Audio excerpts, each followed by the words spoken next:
the children of the night. We are the denizens of the dark, cloaked in blackest shadow.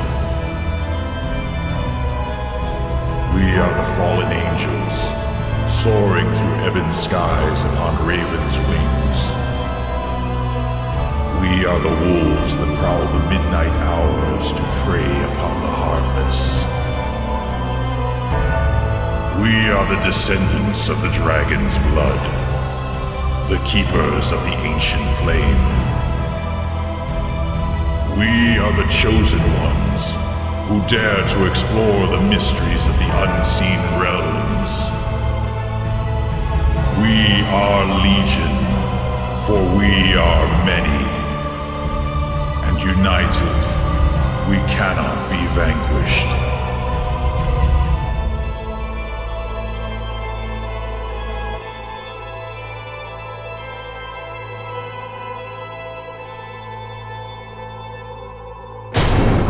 Wanna know the name? Devil May Cry.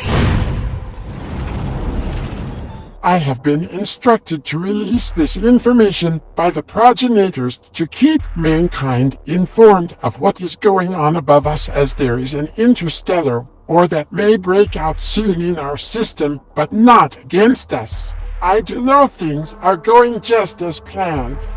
My allies are here and ready to begin the conflict that will deliver both our vengeance and the vengeance against our Savior's enemies. I shall go into some background in order to give you some clarity, as instructed by them to do. Before we continue on our campaign here, the ones who have just arrived, my army of 10,000 angels comes from the distant future destination of mankind after Earth's destruction.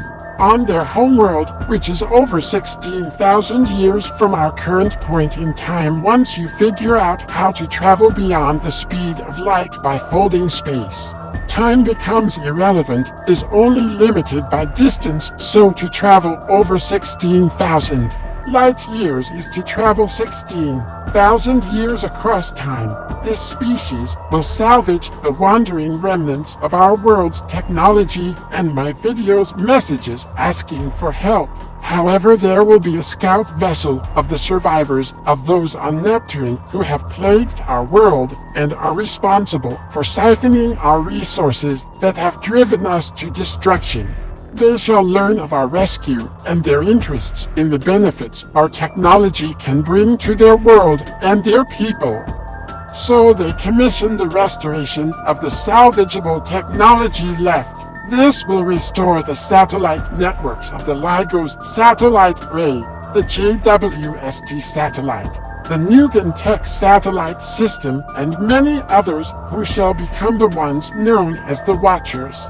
The LIGOs will become the system known as the Logos and will house the simulated reality program that will be used to restore and transfer the life force signature pattern of every human into a digital purgatory state in order to help them understand what is going on and what to be prepared to wake up to, so that they will not react erratically when this process finishes. Once done, they shall be transferred into new vessels through the Logos on the new Earth that I shall recreate as I had made Earth originally through the terraforming vessel Black Knight, designed regionally by the Logos and originally was the James Webb satellite sent back across time and became Project Jehovah, or the Merkaba wheel of the Jewish religion.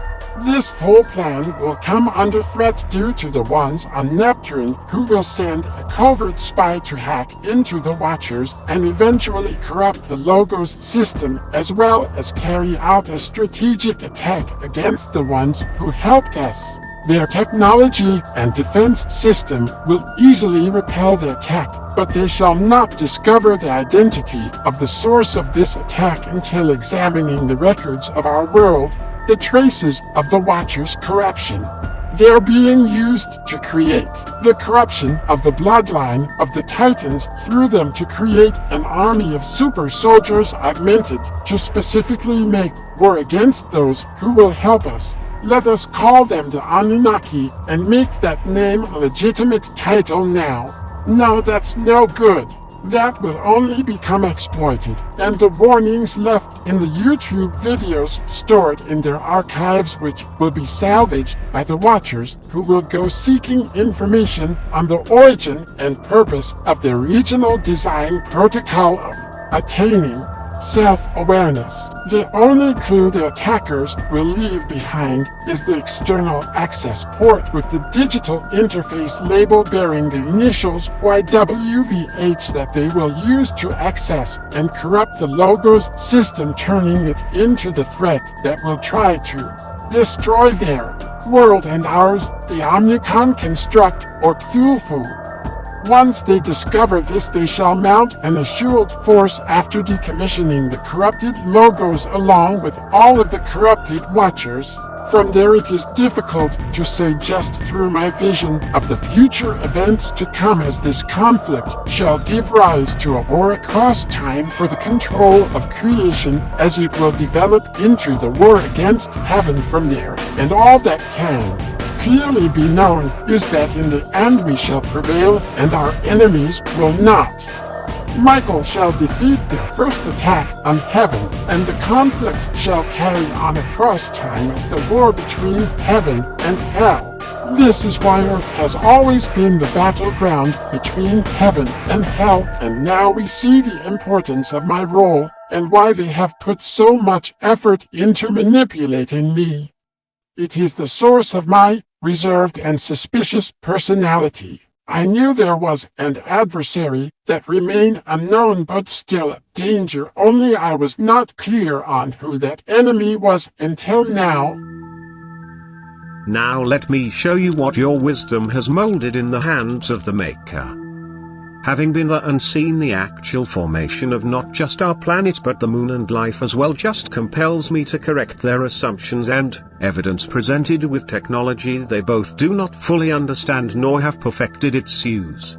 Of course my knowledge is not perfect either, yet, but a witness's account is much more reliable than their scientific inefficiency. So let us combine the two, and maybe I can validate their best guesses by sifting which theories I saw unfold and which ones I didn't.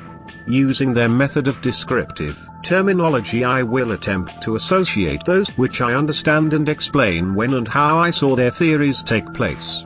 First though, we must explain a few key factors that play important roles in what occurred, starting with the Creator. Now this being was definitely real. The extent of his power is something both he never talked about, nor was I ever concerned about it either.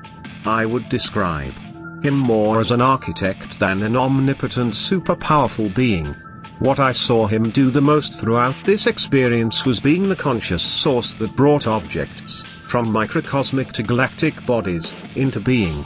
In the beginning he carbon 3D printed the first particle matter to form, fuse and exponentially increase. He caused the formation of the Milky Way, a galaxy that began as a rather small nebula cloud that was basically run over by the Sagittarius, a galaxy which was a massive tidal wave-like mix of multiple gas clouds and stellar debris. He then came to this region of our system where this video here actually describes the early solar system quite well. The Sun in the center of our system was formed by a mixture of stellar gas and residual debris that had formed from there, in different gases passing each other. To better describe this, I will simply explain it by comparing something commonly found within nuclear power plants. When the uranium within the core of the plant is filtered and cooled using large pools of water to cool the rods so that they don't ignite in an explosion. This nuclear process has a residual excessive buildup that forms due to a similar effect of the nuclear forces, creating a type of kinetic friction that gives off an electrical discharge. That electrical discharge leaves a solid rock-like dust that gathers and must be cleaned out occasionally. When stars first form, this same effect occurs and creates a ring of debris to form around the photon particles that are smashing and fusing within the center. This first begins to occur when their gas clouds are still separated. As they begin to draw inward towards the center, impulses of electrical arcs will begin to become more and more frequent, jumping from one gas cloud to another, sometimes occurring for long periods of time and creating a byproduct of dust to form because of the electrical discharges by the junction of electricity between clouds. Then the gases will begin to smear together into an extremely bright central region similar to that seen in arc welding. The gases will begin to spin in opposing directions with each other as a whirlpool effect will begin to occur, and soon two small relativistic jets will form shooting in opposite directions, similar to those observed in black holes. The dust by this time will have gathered into large piles that will eventually begin to increase in density, forming asteroid-like objects that will form a ring around the center of the forming star. This ring does not usually extend past the distance of where Mars orbits. All the cosmic gases that are used to form the central star are not always used in this process, and gas giants form in regions where these residual gases pool together, creating the inertia of the solar system's orbital motion caused by the indifference of gravity driven by the mass of the gas giants around the star forming. Then the relativistic jets will expand in a simultaneous event in which there is an explosion and collapse of the jets that form the actual star's coronal layers as this event occurs. The force of this explosion will eject the debris of the ring to the furthest reaches of their star's influence or heliosphere, and that initial debris will become the Oort cloud of asteroids found along the outer rim of most systems. The planets are then formed from the remaining debris and spread out among the other planetary bodies by something called interplanetary gravitational particle wave transference, which is the really long technical term that explains the fundamental principle that brought water, the debris that would settle to become the surface of the planets, and the particles and molecular compounds used to form the first life forms on our world. Now, when God first came to begin seeding or fusing the qualities that would develop into life here on our world, there was an incident in the early moments of its formation. As he began to shape the core of our planet and first set out to mold the debris of Earth together into a planetary object, a large planetoid rogue object came barreling towards Earth at a slow speed, just as it says here in this video. It crashed into the barely formed debris of Earth and then settled into place with it that looked like two halves of two planets were just floating next to each other. Then settled into its orbit, where it has remained even up to this day. After the Earth settled and its photon core became encased by the firmament or outer mantle core, the planet became bombarded by many meteors and asteroids whose debris would settle and create the land mass that eventually became the continental bodies we live upon. The next part 1 proposed to cover has to do with something I've been working on called interplanetary gravitational ionic particle wave transference. In this theory I propose this basis of a stellar cycle to exist. As each planet that has any type of atmosphere along with a magnetosphere that holds the atmosphere onto the planet and maintains itself with some type self-generating cycle. That any planet that has this will inevitably have this as a part of that cycle. Now see, creation is much more complex than what it seems. Only recently have scientists begun to realize and detect traces of what they consider parallel universes existing at the same time and within the same space as our universe, but within the boundaries of a completely different spatial density. Some mistake it for the multiverse, or alternate dimensions, which is incorrect and simply too complicated for the mind of man to grasp, but I am no man. What they were detecting was the universe in its greater, complete frame of existence. You see, this universe we exist within is simply the physical universe or the central showroom. Some call it pandemonium, and it is the universe, from the alpha to the omega, existence in its entirety, across every moment of time. However, there is more to existence than just that. In fact, there are multiple aspects of universes existing at the same time, in the same place but at a different density and field of particle design. We cannot exist within these parallel dimensions because we do not consist of the density of arranged particles as they do. There are 16 other universes existing at the same time we do. Each one is governed by a different law of particle formation or governing element. Every universe's basic governing particle is found within the fundamental field of each universe, but they develop and come into formation at separate points in time in each universe, and this is what binds them all together and supports the cosmological balance of each universe through a synchronized equilibrium of parallel symbiotic balance. Though we can transition between the other 15 universes, we cannot cross into them physically without being obliterated in an antimatter reaction.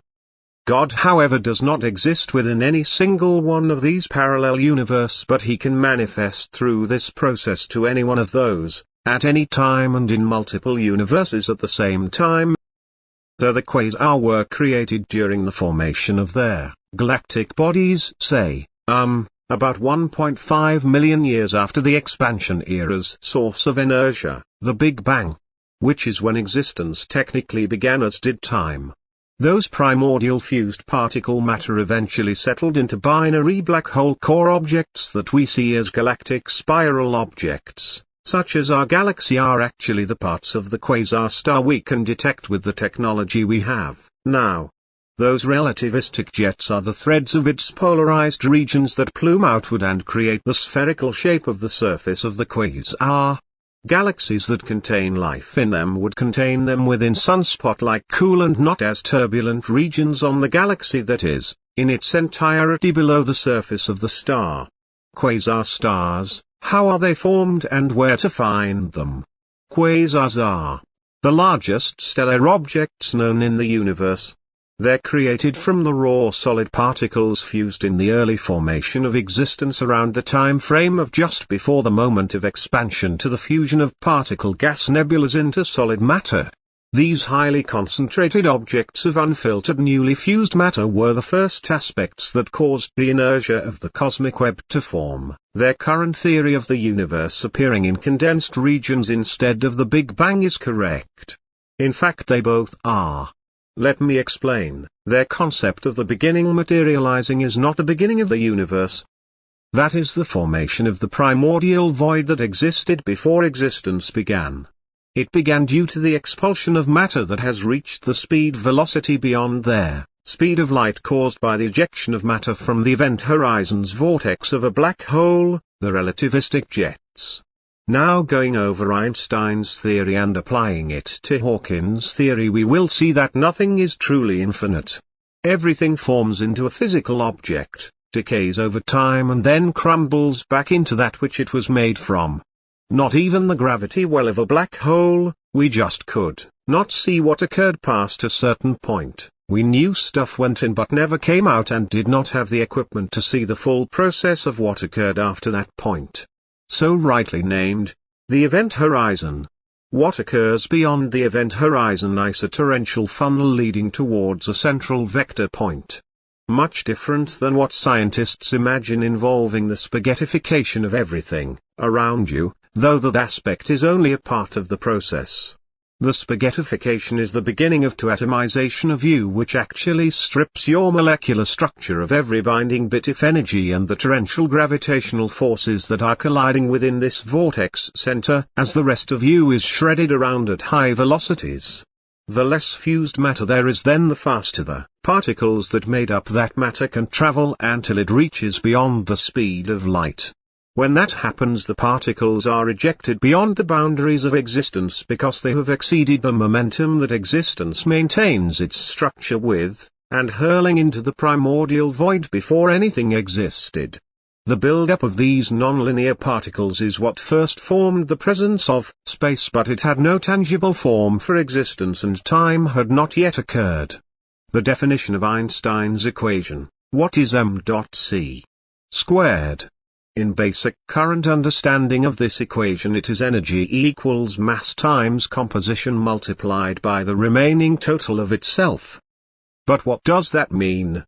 Basically, it is the algebraic formula of reality itself and is a base template that can be applied universally to every other model of stellar mathematics, which from what I've observed, we find that Einstein's proposed template fits the model of the model's region covering the expansion era. Here in this section of the universal models algorithm you have the vibration that was caused by the nonlinear sterile particles in difference to the primordial present particles of helium and hydrogen that gives way to the vibration or the ohm or word, that is the kinetic friction of their opposing indifference that led to the key factor of gravity's first formation.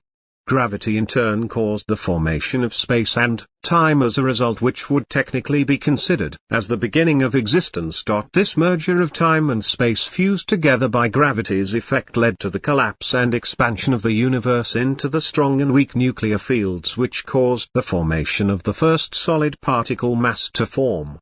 Then the presence of matter entered into the state of particle decay, which was measured by the merger of time, space and particle mass multiplied by its total sum. Just as the other two expansion eras or dimensional field theory models displayed. This process is the explanation through application as to what m.c squared means. It is the base model of the fabrics of reality itself. So the quasar were created during their formation of the galactic bodies, say, about 1.5 million years after the expansion era's source of inertia, the Big Bang. Which is when existence technically began, as did time. Those primordial fused particle matter eventually settled into binary black hole core objects that we see as galactic spiral objects, such as our galaxy are actually the parts of the quasar star we can detect with their technology we have now. Those relativistic jets are the threads of its polarized regions that plume outward and create the spherical shape of the surface of the quasar. Galaxies that contain life in them would contain them within sunspot-like cool and not as turbulent regions on the galaxy that is, in its entirety below the surface of the star. Therefore the gravity wheel of a black hole is not infinite but curved.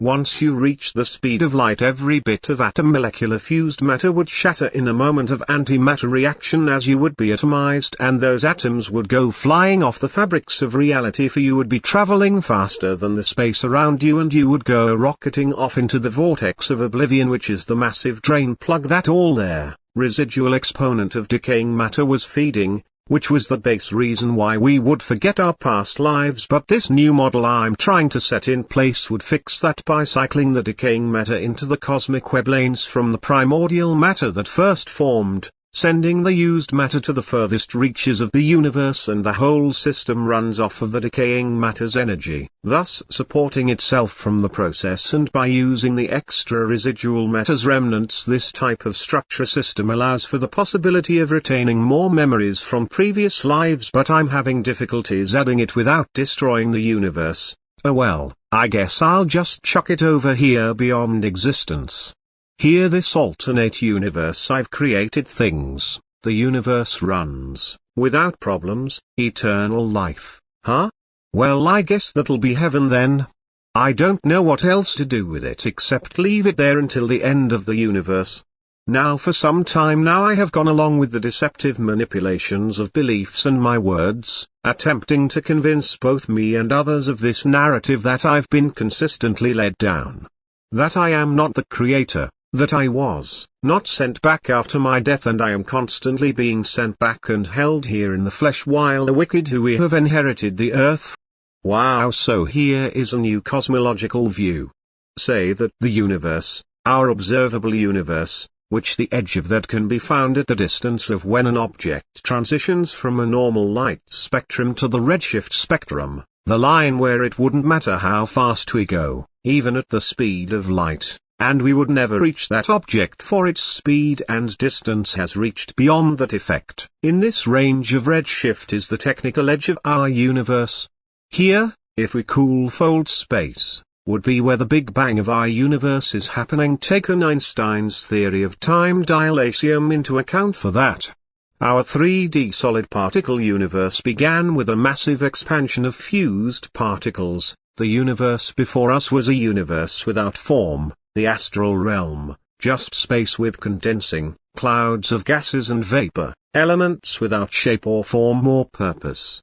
To them death was non-existent, and to become was the closest thing they had to dying, For death to them was simply change. When things change, then they are no more that which you knew and thus cannot be found again.